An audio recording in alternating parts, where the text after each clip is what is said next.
Medical देखते देखते हम गोपड़वास होते हुए रियास आए और रची हुई साजिश थी। वो महिला बिल्कुल साजिश के तहत आई थी। उसने आते ही हमारे साथ बदतमीजी धक्का। जो षड्यंत्र है ये पूर्व मंत्री का और उसके गुर्गों का ये षड्यंत्र है। और शादी में गए और फिर मोहित के कान में दर्द होगा। अब मेडिकल देखते देखते हम गोपड़वास होते हुए रियास आए और वहाँ पे वापिस कह रहे हो।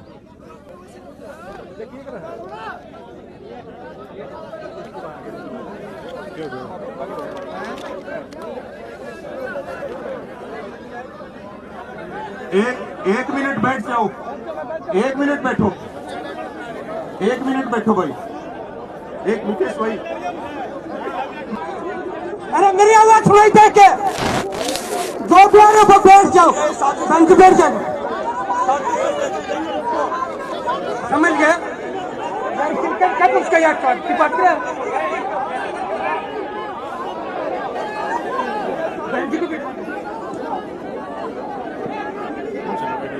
को बता दिया गया था पहले भी कि भाई ये सारा जो षड्यंत्र है ये पूर्व मंत्री का और उसके गुर्गों का ये षड्यंत्र है। और पुलिस को दबाव दे करके काम करवाया गया। पुलिस ये काम करना नहीं चाहती, दबाव दे करके। रवि आजाद निर्दोष है।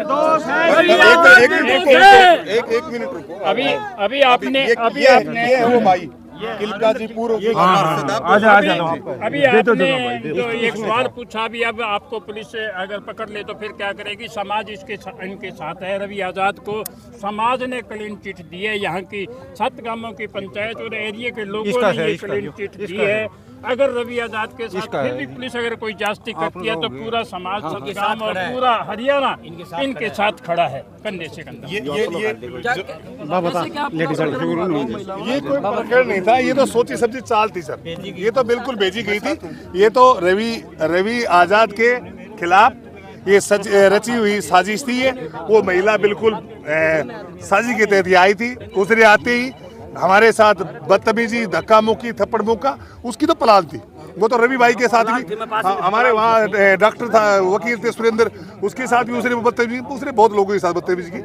और हमने तो उसको बार बार कहा, हमने कहा भाई बहन जी आप ऐसे कैसे कर रही हो, लेकिन वो तो एक सोची सब्जी चाल के साथ बिल्कुल प्लान के साथ आई। हाथ जोड़ ली, मैं थोड़ी और 2 साल पहले मेरे ऊपर भी उसने हरिजन एक्ट लगाया था जी। 10 लाख रुपए देके मेरा फंडा था।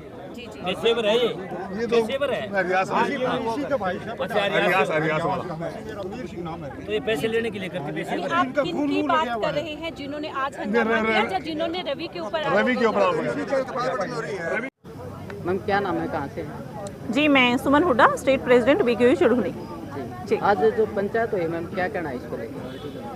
देखिए पंचायत का निर्णय तो सब बड़ों ने आपको सुनाई दिया है, बार बार मेरे ख्याल से उसको रिपीट करने की तो ज़रूरत नहीं है। और ये समाज को जोड़ने के लिए एक पंचायत थी और ये एक सख्त संदेश देने के लिए भी पंचायत थी कि आप हमें बांटिए मत। हम बंटना नहीं चाहते, पर आपकी जो ये हरकतें हैं, ये गलत हरकतें हैं, जो ये हमें बांटने की कोशिश है आपकी, ये हमेशा नाकामयाब रहेगी। पीड़ित पक्ष जो बताया जा रहा है, जो हालांकि अभी साबित नहीं हुआ है, लड़की पक्ष को हम ये कहना चाहेंगे कि भाई हम लोग आपके साथ हैं, हम लोग बेटी के साथ हैं। अगर बेटी के साथ कुछ भी गलत हुआ है तो हम गलत के पक्षधर नहीं है। किसी बच्चे ने अगर गलत किया है तो उस बच्चे को सजा मिले। पर रवि आज के जो पंचायत थी, इसमें तथ्यों के आधार पर सब जैसे बड़े बुजुर्गों ने सारी चीज़ों की जांच की है, उसके अनुसार रवि को निर्दोष पाया गया है। रवि पे हाथ डालने की कोशिश ना करें। 3 बच्चे हैं, अगर किसी एक की भी गलती हो तो उस एक बच्चे से बातचीत करके मामले को सुलझाने की कोशिश करें। बाकी 2 पे उन पे भी हाथ ना डालें। पूरी जिंदगी का सवाल होता है और परिवार के मान सम्मान का सवाल होता है जी। अभी जो फैसला लिया गया तो इसमें कोई जो लड़के परिवार से भी आया था कोई? नहीं, लड़की परिवार से बुलाए गए थे पर लड़की के परिवार से कोई भी शामिल नहीं हुआ। बार बार अनाउंस भी किया गया था, पर उनके शामिल ना होने के बाद ये निर्णय लिया गया कि जो कमेटी बनाई गई है, 11 मेंबरी एक कमेटी है, 13 मेंबरी एक कमेटी है, 14 मेंबरी, तो वो लोग जाके बच्ची के घर उसके पिता से और सबसे जो भी परिवार है उनसे मिलेंगे और बातचीत को पूरी को क्लियर करेंगे, फिर आगे फैसले की तरफ बढ़ेंगे। आपको वीडियो में पता लगा होगा, अभी जी काफ़ी वीडियो वायरल हो रही है, उसमें कहते हैं लड़के माता पिता भी हम तो कोर्ट के माध्यम से फैसला चाहते हैं। हम ना तो पंचायत में जाएंगे ना और कहीं जाएंगे। हमें तो फैसला चाहना वो कोर्ट से चाहता है। पुराने समय से जो पंचायती फैसले हैं ना, उनको कोर्ट भी मानता आया है। पहले तो यही कहते हैं भी पंचायत में निपटा लो, कोर्ट तक तो बाद में पहुंची हो। और अगली बात, बहुत सी बातें हैं भाई, जब परतें खुलेंगी ना तो एक एक खुलेगी। बच्ची का मोबाइल भी खुलेगा, जिस बच्चे की अगर किसी की गलती है उसका मोबाइल भी खुलेगा, रवि का मोबाइल, लोकेशन सब कुछ चेक होंगी। तो आप जो कुछ भी, कोई भी बंदा जो इनमें से कुछ छिपाने की कोशिश करेगा ना तो वो छिपेगी नहीं। तो ये चीजें तो राजनीतिक प्रेरित भी हो सकती हैं, जैसा कि उन पे दबाव बनाया गया है, उनको बोला गया है, क्योंकि आम इंसान को ये चीजें इतनी पता नहीं होती। और इस टाइम पे उस भाई के ऊपर इतना सामाजिक प्रेशर होगा कि वो उस चीज को सहन भी नहीं कर पा रहा होगा, उसको समझ ही नहीं आ रहा होगा कि मैं क्या करूं, जैसे कि मनीषा कांड में था। तो उस भाई को कहेंगे शांत रहें, शांति से, सोच से, समझदारी से फैसला करें। बेटी और बेटी के मान सम्मान का मामला है, अगर गलत है तो हम आपके साथ खड़े हैं, और अगर ऐसा कुछ नहीं है तो आप भी समाज का साथ दें। जी मैम, आप कह रहे हो कि पाड़ने की कोशिश कर रहे हैं, कौन है वो, कौन पाड़ना चाहता है? देखिए भाई, जब ऐसे मुद्दे कहीं भी किसी राजनीतिक हिसाब किताब से यूज किए जाते हैं ना, जैसा कि यहाँ बताया जा रहा है, हमारे पास कोई तथ्य नहीं है, ठीक है, तो राजनीति जो है वो धर्म जात करवा देती है, क्योंकि उसको आगे दो पक्ष बनाने होते हैं, अपने पक्ष में वोट भी चाहिए होते हैं, कुछ लोग जोड़ेगी, किसी के खिलाफ कुछ करेगी, तब मतलब ये उनकी वोट बैंक की राजनीति होती है। पर उन लोगों को भी ये रिक्वेस्ट करना चाहेंगे कि बेटियों को बख्श दे, आपस में लड़े भूलें कुछ भी करें, बेटियां माँ बहन आपके घर में भी हैं, बेटियों को बख्श दें, बाकी मुद्दों पे आप बेशक आपस में लड़ते रहें। आम जनता से क्या अनुरोध करना चाहोगे मैम?